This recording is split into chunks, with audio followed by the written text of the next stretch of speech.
What's up, guys? Welcome to the very first whiteboard lesson. Today we're going to be talking about the cash flow quadrant, which I believe is a concept introduced by Robert Kiyosaki. Many times, lots of folks will recommend the Rich Dad Poor Dad book, but I think a great follow-up to that is the cash flow quadrant. I want to say he has lots of books out there, but definitely the Rich Dad Poor Dad and the Cash Flow Quadrant are two must-reads, especially as you jump into the entrepreneurial world. Now, I wanted to cover this topic for a while. I usually like to make my videos evergreen, but I actually believe this is a very good situational topic, especially as we go through this season of pandemic and as some of us are recovering, whether that's from getting healthy again, or whether it's a downturn in the rough economical seasons. I think it's a good way and a good topic for you to identify exactly where do you fall and where you can begin to rebuild, or if you're not going through a very tough time, where you can take your income and your cash flow to the next level. So with that said, let's jump right into the cash flow quadrant. Excuse if I get too close to the camera or if I'm covering the notes. I'll try to give you some time towards the end so you can screenshot everything I'm gonna write on the board. But with that said, let's go ahead and jump in. So the cash flow quadrant, as I mentioned, first introduced by Robert Kiyosaki, and it basically goes like this. Many of you who are probably familiar with this know the concept, or have an idea of the concept and the outline that he uses. So the first part of the cash flow quadrant that he introduces is the employee bracket, which is the E. The next one is the S, which stands for self-employed. The following will be the B, which stands for business owner. And there is the I, which represents the investor. ESBI. So employee, self-employed, business owner, and investor. Now, I'm going to freestyle this as much as I can, but I did make some cool notes here that I think will help elaborate the different areas of the cash flow quadrant. And as I mentioned, the goal with this video is for you to get the information and also to identify where exactly you're at and what other areas you can also stretch yourself to be able to grow your empire and get yourself to the next level. So the first one is as I mentioned, the employee. So I'm also going to list out some of the pros and cons, which from some of the research I did, not many people elaborate on some of these details, but I think they'll come in handy for you. So let's do some pros and cons. Excuse my handwriting. Pros, cons. Okay, do the same here. Pros and cons.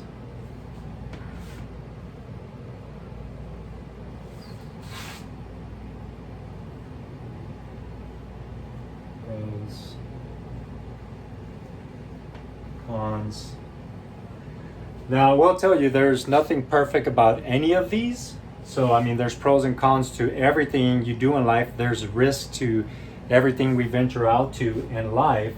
So, as I mentioned, this is going to be a very informational video. So feel free to take out your notes.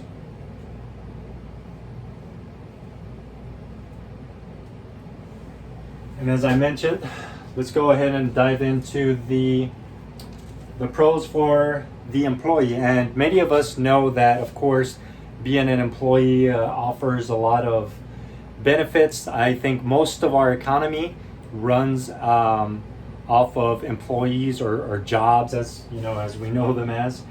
But anytime you want to get to the next level, you have to pretty much venture out to some of these other areas. And you have a few folks that start off in the other areas, but I believe that most of us who are not trust fund babies or what have you usually start off here. But we all know that a job, some of the pros are that it offers a lot of security.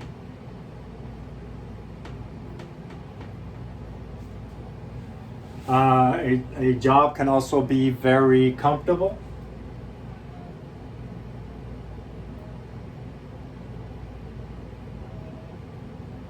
So comfort, and that of course that depends how much you make, right?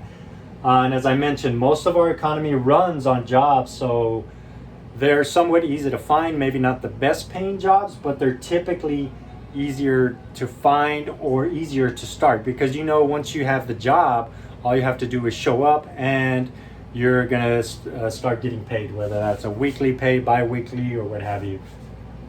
So just gonna put easy to start.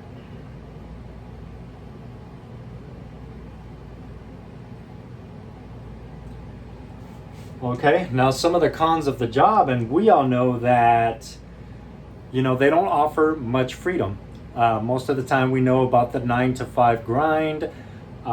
We've heard of different analogies, the golden handcuffs or what have you. So we know that these type of income generating activities don't offer too much freedom.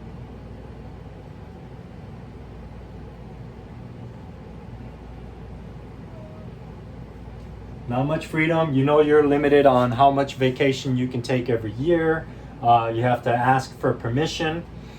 And I'm going to get to this, but we know everything is work. It's called work for a reason. This is not about being lazy, but let's identify, as I mentioned, what the exact pros and cons are. Is that this will always depend on your effort and your time.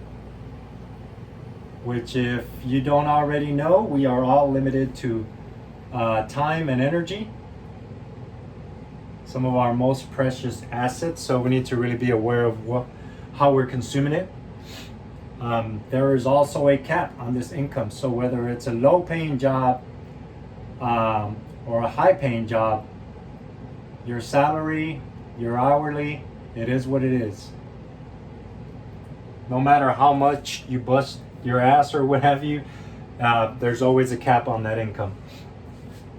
So now we'll move on to the self-employed. So here it can be secure, but most of the time not in the beginning.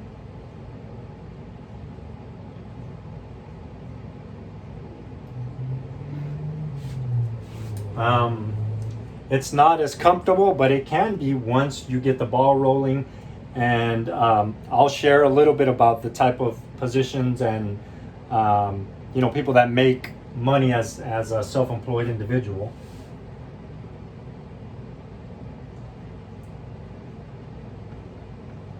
And this area is not as comfortable because most of these folks will be salespersons, so like real estate agents, insurance agents, some car salesmen. They can also be attorneys and doctors, and most of the time you can ask them yourselves. What's not comfortable about that is all the schooling that they have to do. So you either have to hustle to get clients, which is not as comfortable in the beginning, or you have to do all the schooling for the high income, which is also not as comfortable when you're buried in books.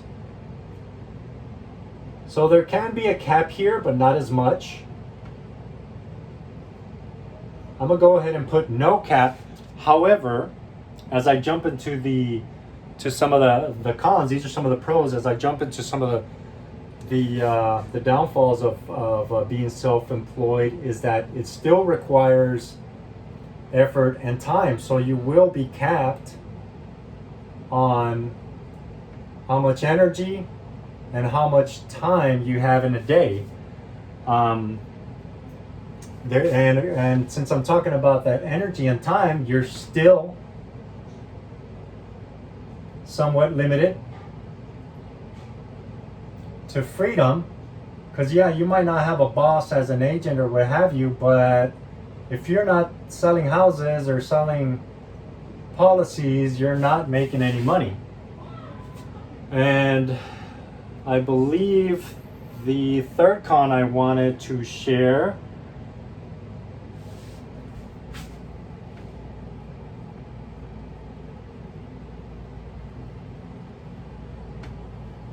was that, as I mentioned, it's a lot harder to start.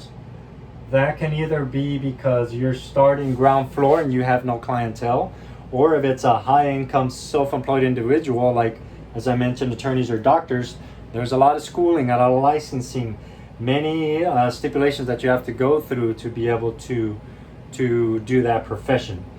Now I will move on to the B, which represents the business owner.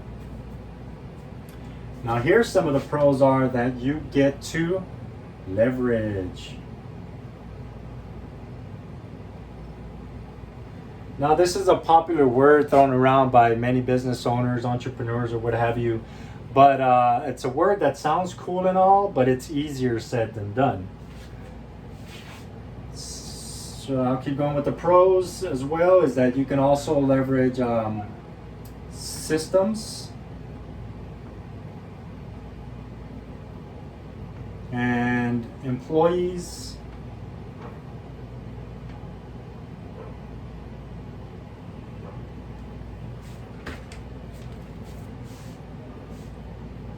and there's also no cap on your cash flow. So this is where you get into cash flow. This is income up there that you create, and down here is cash flow. Some of the cons is that it takes money or capital or assets. Correction, no, that's where I'm gonna move on over here as an investor. So, but here you can still use some of your asset, but most of the time it takes money. There's also, it takes maybe not your time, but it does, you still have to manage and pay for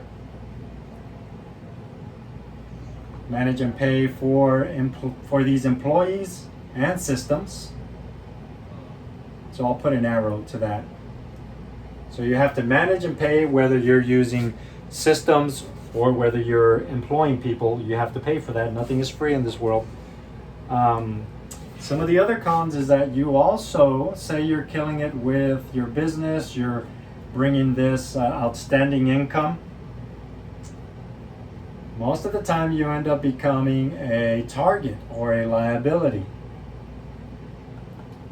You've heard on how lottery winners or what have you all of a sudden become targets, or they start losing their money.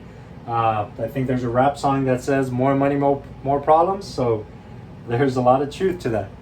So let's go ahead and move on to being an investor, where you can also leverage your money or your assets.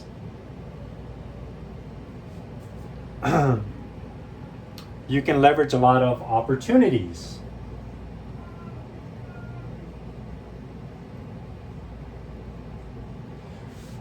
And one little key rule that you can write down, whether you're taking notes or not, as an investor, and I've heard many mentors say it, I've learned it from personal friends who do good business, and it's kind of a rule I've tried to apply myself, is that whether it's stock, real estate, or businesses, which is what you're buying as an investor, you always want to make money at the buy.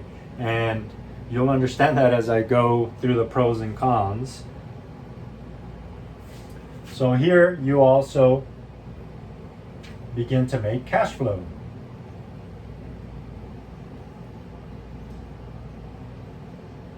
Another thing you can make here is profit. Because if you're buying stuff to make money at the buy, many times the purpose of it, if you're not going to leverage it, is to resell it, buy low, sell high. Now some of the cons to buy low, sell high is that you're speculating.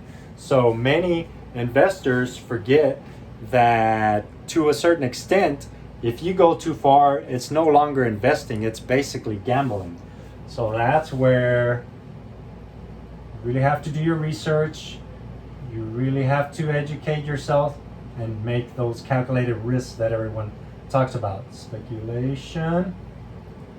So it can lead to speculation. Typically takes time. If you do buy an asset under market value, you're gonna have to give it time to go back up in value if you know it's under market value. And then of course there's risk. And yes, there's risk to anything in life, but anytime you're putting your money to work, your assets to work, you always have to consider risk. And that's where you get into, as I mentioned, calculated risk. You kind of do some self-evaluation and see what's your investor DNA, how much risk you can actually tolerate without losing any hair or losing your mind or what have you. So that's where it can get kind of tough. So now I'm gonna go back and elaborate a little more on the employee. So as I mentioned, we know that most of the economy, or most people, are here on the employee. And you can be in multiple areas, and I'll share pretty much like where I'm at and how I try to leverage all of them. There is no rules to where in the cash flow quadrant you can be. You can actually be in almost in all of them, or at least 2 or 3 at a time. But as I mentioned, the employee is typically a person with a job. It does offer security. It can be comfortable depending on the pay. Their jobs are easy to start once you put in the work and find them. Because once you're hired, you know you're going to get paid after those 2 weeks or weeks or so, depending on your performance. But don't forget about some of the downfalls. So you're not going to have as much time as some of the other areas. You're always going to be limited to your effort and time. There's also employee laws that limit you to how much overtime, how many hours you can put in a day. And unless you get a raise, unless you get a promotion, there's always going to be a cap in your income. And regardless if you get a promotion or a raise, though typically, unless it's a big jump, those raises, those promotions can move very slowly. We just got to identify, and as I mentioned, that's the purpose of this whole video, is for you to educate yourself and identify where you're at. We all know that this is always going to move a lot slower. Now, if you're a crazy free-spirited entrepreneur, you know that you're going to be more on this side, self-employed, or if you make the transition from here to here, you're going to look at jobs like being a real estate agent, a mortgage broker, insurance broker, and then, as I mentioned, some of the people that end up being put in this category, according to Kiyosaki's description, are also doctors and lawyers, because yes, they have such a high income that I believe they have to identify as self-employed, sole proprietorships, or some of them set themselves up as business as well. But as I mentioned, we're talking about the pros. So it can be secure if you put in the work. It's not as comfortable in the beginning, but it can be once you set up the systems. And there's somewhat no cap, if that makes sense. I mean, if you're commission based, you can make a pretty decent income. But when it comes down to your effort and time, your energy, how many hours you have in a day, if you don't have a team, if you don't have systems, then that's where you run into the cap. And in regards to that, you're still limited to freedom. If you're not selling houses, you're not selling policies, you're not closing legal cases, you're not making any money. A little more effort to start on here, but not impossible. And the business owner.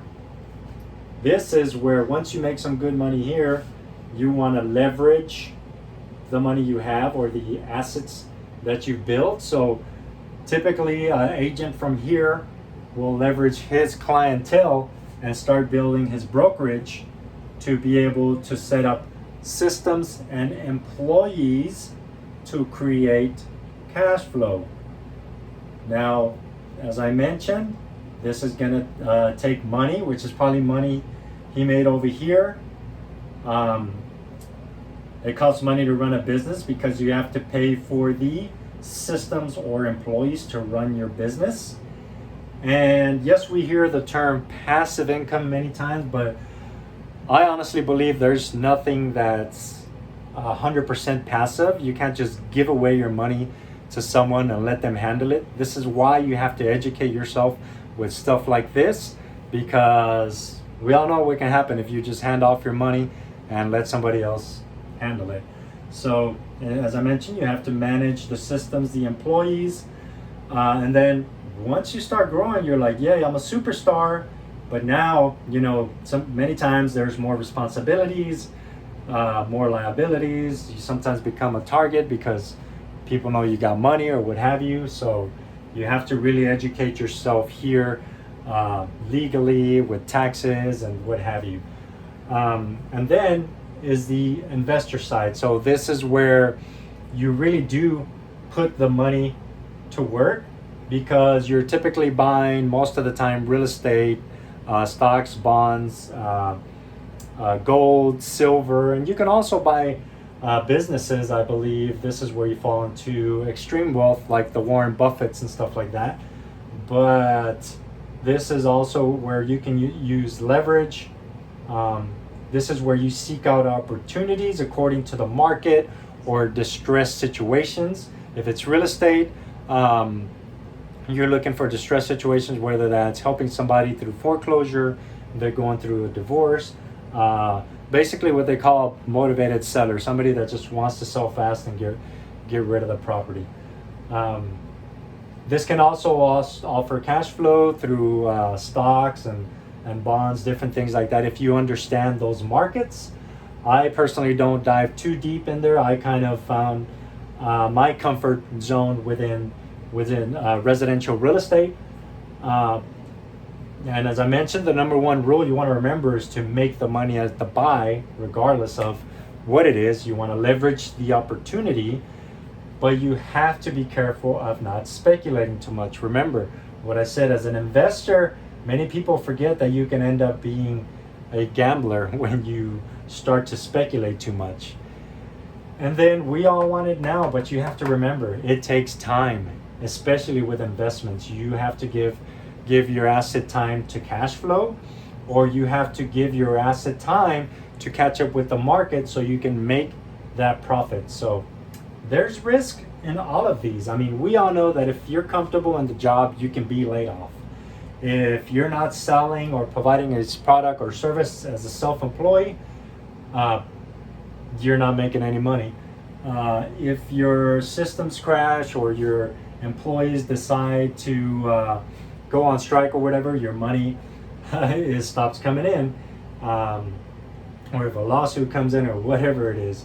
If your calculations do not equal to the projected profits you were going to make on this investment, then you don't make any money. Like I said, there's risk in all of them. But my purpose today was that so you could identify exactly where you're at, and so that you can move forward. Maybe you've spent many years here and you want to transition to here. I know I have spent a lot of my life here, but I've always been curious and pushed myself to invest here, which is with my residential real estate. With this whole branding and creating content venture, I'm pretty much playing in this quadrant right here. So you could say that I am here, here, and here.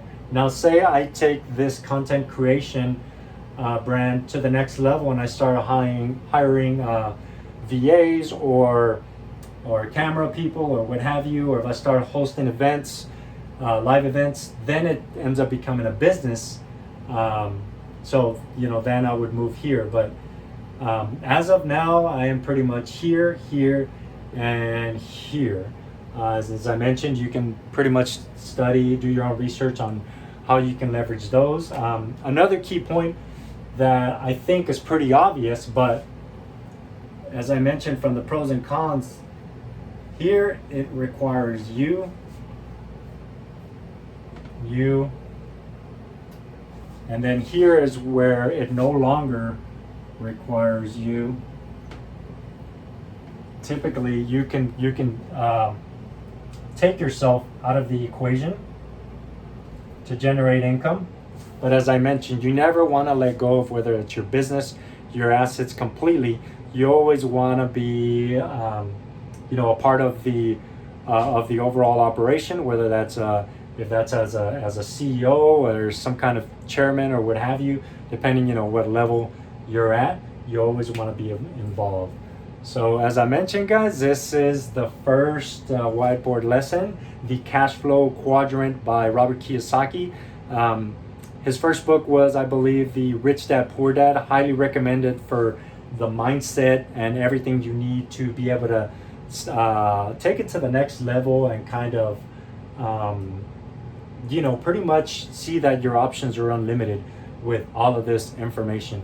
Now, the follow-up to that is his book, The Cashflow Quadrant, and that's where he dives deep into many of these opportunities that we have within the Cashflow Quadrant. So, highly recommend you read those books along with the video I provided here. Go ahead and take a quick screenshot.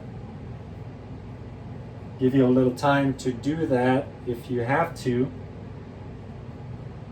Or just follow me on social media, subscribe to the channel or what have you, and then rewatch it whenever you need to.